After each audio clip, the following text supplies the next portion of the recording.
Greetings, this is Greg. This is part 4A of my P-47 series. It's going to deal primarily with climb performance.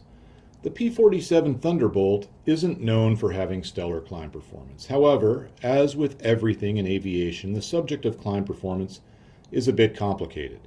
In some cases, the P-47 will outclimb 109s and P-51s, and in other cases it won't.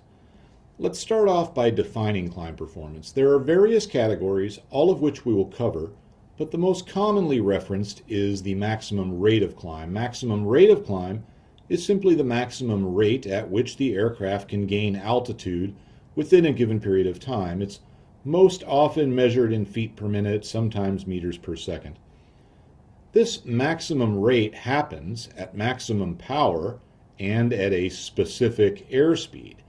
This specific speed is called Vy, and Vy varies depending on weight and power and other factors. Vy varies in the Thunderbolt from about 140 miles per hour to about 170. Without knowing the correct speed for Vy, a pilot will not be able to get the maximum rate of climb from his aircraft.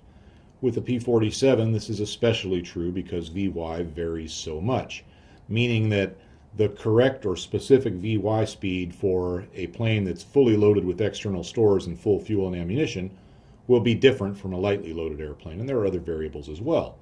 Now, before we go any farther, we need to explain why the airplane climbs.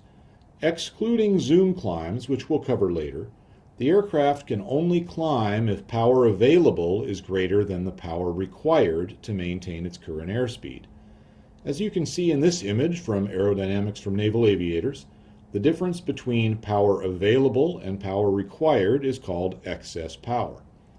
The maximum rate of climb for a given aircraft is hugely influenced by excess power.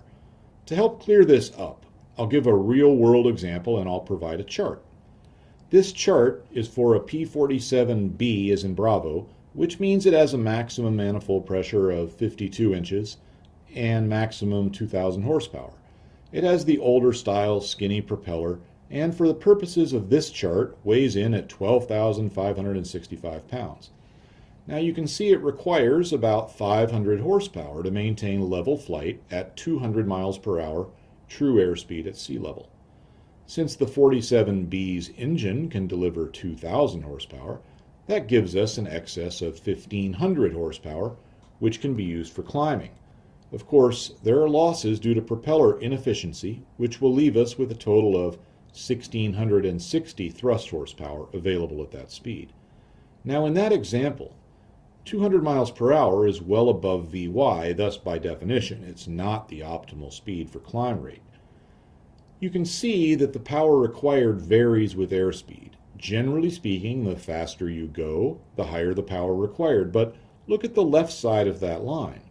It starts to curve back up as you get near the stall speed. In the case of the P-47, its power requirements are lowest at about 130 miles per hour. Notice that power varies a bit with airspeed as well. In fact, it varies quite a bit.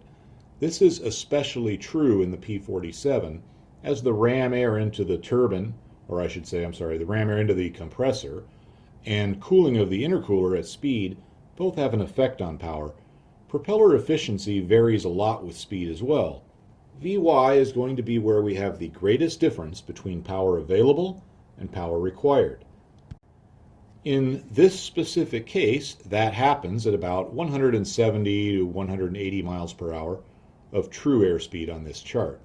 Keep in mind that true and calibrated are the same on this chart because it's for sea level.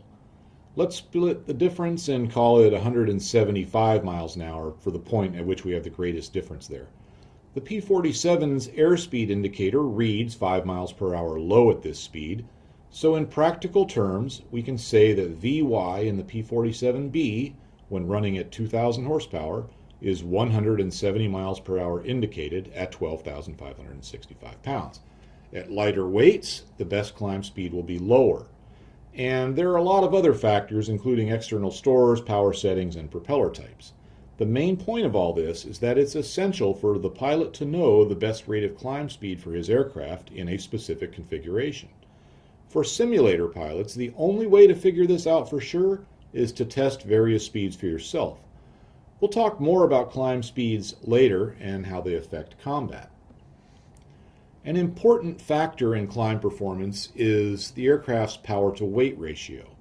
For comparative purposes, we need to look at various Thunderbolt power-to-weight ratios. You might have 2,000 horsepower and an excess of 1,500 to play with, but it needs to haul about 6.5 tons of weight uphill. The P-47's power-to-weight ratio varied quite a bit and improved as the war went on. This was largely due to two factors. First, Allied fuel kept getting better. It went from about 100 octane to about 130, and then 150, which is sometimes called 145. Second, with the addition of water methanol injection, the effective octane was much higher still. This chart is from the Smithsonian, and as you can see, the combination of 150 octane fuel and water methanol is literally off the chart. Here are the power-to-weight ratios of various P-47 configurations, excluding propeller inefficiency. For the weight, I'm using 13,300 pounds, which would be typical for a 47D as in Delta, with full internal fuel load of 305 gallons, which is a lot, and full ammunition. The earliest P-47 has a maximum of 2,000 horsepower, running about 52 inches of manifold pressure. That means it has 0.15 horsepower for each pound of weight. This isn't too great. There are many early reports that complain about the 47 having poor climb performance, and in every case, it's a 47 being tested at 52 inches, sometimes less. 52 inches requires 100 octane fuel or better, and it has a 15-minute time limitation, which is why some of the testing was done at lower values. Well, soon they added water injection and ran the engines at 58 inches, giving 2,300 horsepower. This is the configuration that was run for the last half of 1943. I can't give you an exact date, but basically any D5 model or newer would have at least this much power. As you can see, it improves the power-to-weight ratio, but what isn't immediately obvious is how much it improves the excess power for climb performance. 300 horsepower may only be an extra 15% of the total power, but at 200 miles per hour, it's going to give about 20% more excess power. Thus, the power increases have a disproportionately positive effect on climb performance. In late 1943 or early 44, they started running Thunderbolts at 64 inches with water meth spray, giving them 2,600 horsepower. This gives an increase in excess power of about 40% at 200 miles per hour indicated. At this point in the war, which is early in 1944, the P-47 was no longer a slow climbing fighter, and combined with the latest propellers and operations at high altitudes, it actually had good climb performance compared with most of its adversaries. Once 150 octane fuel became available, they started running 47s at 70 inches with water methanol spray, giving them 2,800 horsepower. This configuration was standard in the Mike and November models and was retrofitted into most, if not all, of the D models starting at about the middle of 1944. Keep in mind that the D, Mike, and November models all have different empty weights, but for this comparison I have them all at 13,300 pounds. In reality, the Mike would be lighter and the November would need a bit less internal fuel to be at that weight, but not too much less. It should also be mentioned that many D5s and later were retrofitted to run 72 inches by their crew chiefs pretty early in the 47's life. I discussed this in quite a bit of detail in Part 1. Those planes would have had about 2,880 horsepower. Some people have pointed out that crew chiefs may have performed similar mods on other planes, but I don't think that's true to any extent, and I haven't found much evidence for it. Even so, the potential would have been quite limited compared to what a crew chief could do with a 47. For example, I'm sure it was possible to add a little manifold pressure to a 109, but the supercharger in most German planes runs into mechanical limitations around 20,000 feet, so above that, no further capability is available regardless of what the crew chief does. Thus, I'll believe that some 109s may have been modded. I believe a lot of people say Eric Hartmann's was, but it wouldn't have done any good up where the US bombers were flying. In any case, I won't be using any of these modded planes for comparison. I just find it interesting. Next, we need to look at the power-to-weight ratios of various planes. Choosing planes for comparison is always a bit of a problem and always creates some controversy in my comments section. For this one, I'll go with a P-47D-28 at 64 inches running 2,600 horsepower. This manifold pressure became officially available in February of 1944. This bubble canopy type seems to be what most people picture when you say P-47, and it's popular in the current online sims. More importantly, it's representative of what was in the skies over Germany during the first half of 1944, which was a critical period, and for the rest of the war. And it's possible that some planes in the last half of that year were late to be retrofitted for the 2,800 horsepower setup. So this is a configuration that could be reasonably expected to have been in use throughout most of 1944. So let's have a look at sea level power to weight ratios. These are all planes that would have fought each other in early 44, except for the Dora 9, which was a bit later. Before you form any conclusions, you should know that all of these numbers are calculated with full internal fuel. I had a lot of internal debate with myself deciding just what fuel loads to use, but that's what I went with, full internal fuel. And that works heavily, no pun intended, against the P-51 as it carries the most in terms of range. Although the P-47 has the most in terms of gallons, 305 versus 267 for the P-51. So the scenario is that the fighters just saw each other and dropped their external tanks, which I think is realistic in terms of weight and how the planes were actually operated, but I'll concede it is a bit unfair to the US fighters, but war's not about being fair. Notice the P-47 at 2,600 horsepower doesn't look so bad here. It's doing a bit better than the 190A5, and it's reasonably close to the Dora 9 and the 109 G6. The G14 is absolute king of the hill here.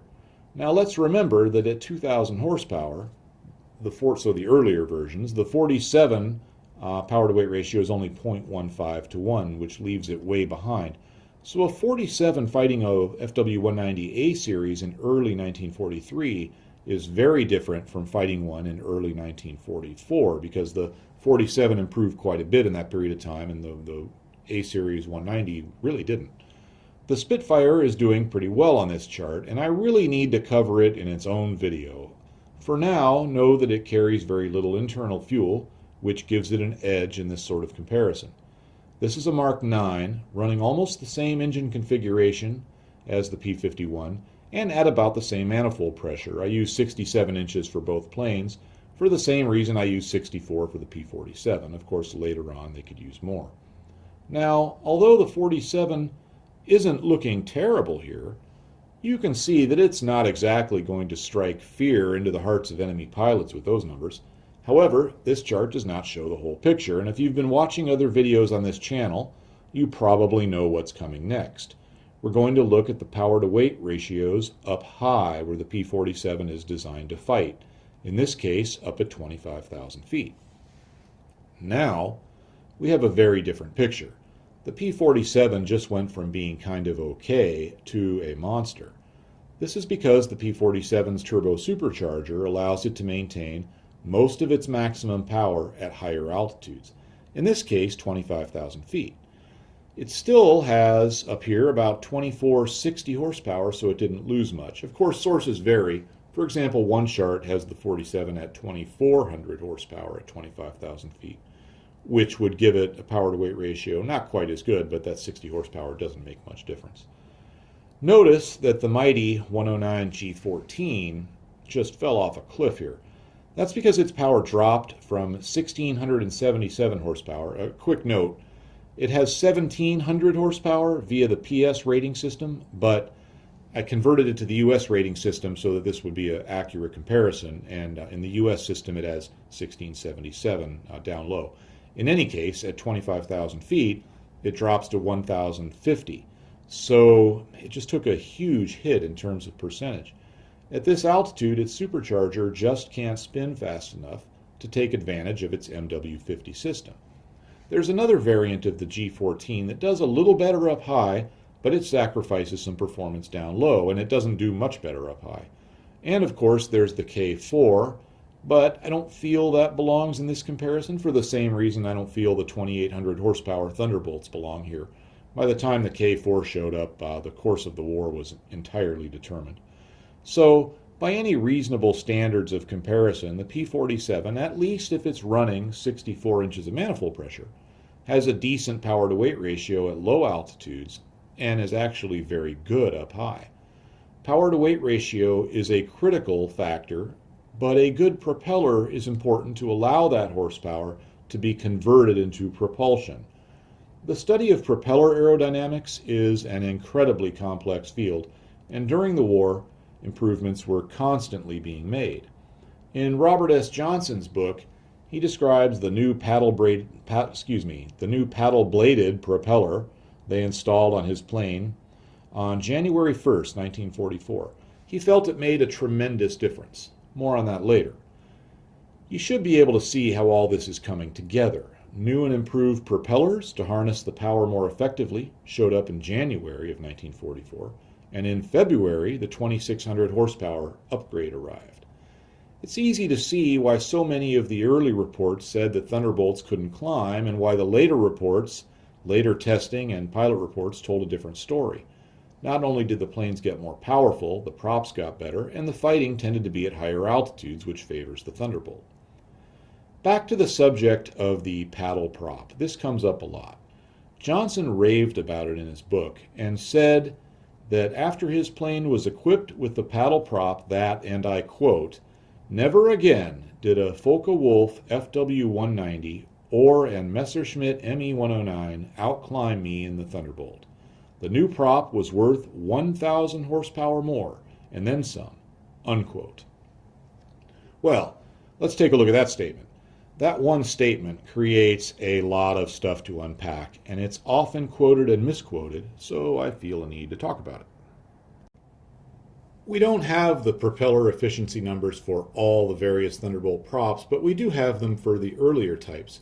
At around 250 miles an hour indicated, the 47's early skinny props deliver about 1,700 horsepower worth of thrust from a 2,000 horsepower engine, so we can call that 85% efficient.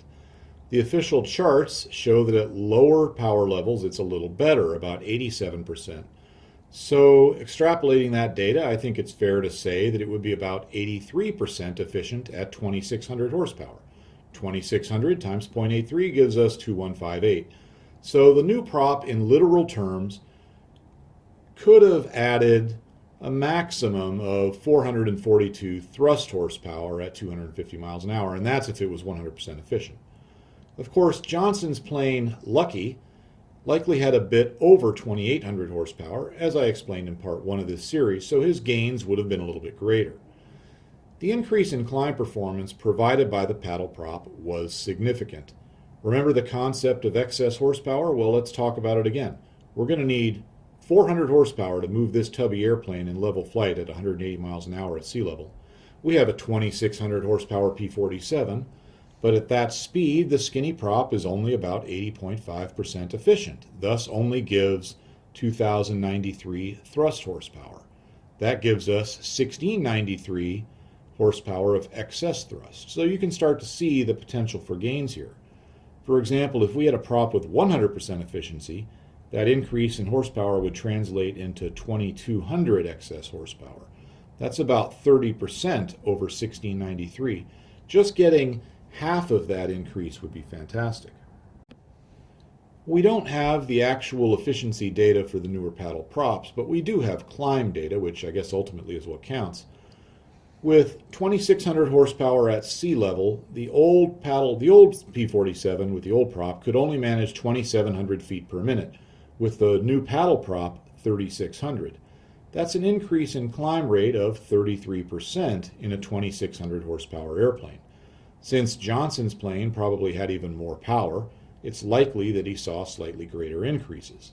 I think based on these actual numbers, it's easy to see why one might say the prop was worth 1,000 horsepower. Plus, let's remember Johnson's actual statement. He said it, quote, was worth 1,000 horsepower more, unquote. In a technical sense, I can't say that that's an untrue statement. While in terms of power, the actual increase in performance is probably 300 to 400 horsepower worth, but it does this without adding significant extra weight or fuel consumption or time limits on power or any of the other downsides that usually come with adding an actual extra 1,000 horsepower. So to a fighter pilot, or at least to some, the paddle prop was worth 1,000 horsepower. I can see that being a reasonable statement. What about saying that never again did a 109 or 190 outclimb his Thunderbolt? Well, first of all, that could literally be true depending on the variant of the enemy plane in question and the altitude at which the encounter takes place. That's to say nothing of the possible differences in speed when the climb starts. So I don't think it's a false statement.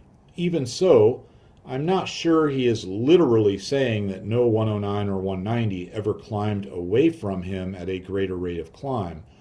I think he actually means that none ever escaped by climbing before his bullets caught up to them. Anyway, back to propellers. There were many different props used on P-47s, but in early 1944, the new paddle props were standard, and there were actually two versions. Both provided very nearly identical performance. One was an electrically controlled prop made by Curtiss, and the other was hydraulically controlled and made by Hamilton Standard. So let's take a look at the comparative climb performance of a 47 running at 64 inches and with a paddle prop. Most of these tests were done at weights that simulated full internal fuel and ammo. Testing standards vary somewhat between the planes, but I feel that the tests these numbers were taken from were reliable, and most are backed up by other tests that were in at least the same ballpark, so I'm very comfortable standing on these numbers. First of all, notice that the P-51, despite having a power-to-weight ratio inferior to the P-47, has the same climb rate. That's because of airframe differences. The 51's airframe is just more efficient. Remember earlier we talked about the effects of excess horsepower on climb rate.